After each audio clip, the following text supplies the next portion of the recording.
Hello everyone, sanibona. Public Protector Busisiwe Mkhwebane's advocate Dali Mpofu threatened the chairperson of Section 194 inquiry, ANC Member of Parliament Dali Mpofu, and several Member of Parliaments, and asked that they be investigated for it.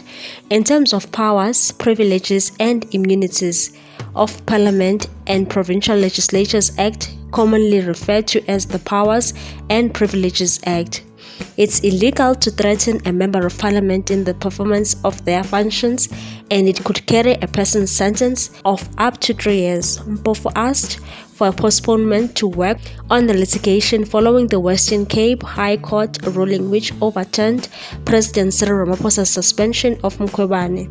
Watch the video of Dali Mpofu and let me know on the comment section your thoughts. I just want to say to you that, the only reason I'm tolerating what you're doing to me is really for the interest of the client.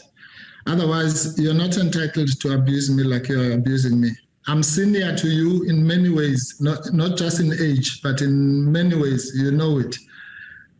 So you have no right to abuse me. But fine, you've got the power now. You can exercise it, but you'll pay one day. Yeah. But anyway, I was saying, Chairperson, that Pardon? Are you threatening me now? Yeah. Okay. All right. Please conclude what you want to say and attend to that clarity. I will make a ruling. No, it's not. Actually, it's not a threat, as I said. It's a promise. Thanks for watching. Please subscribe for more news.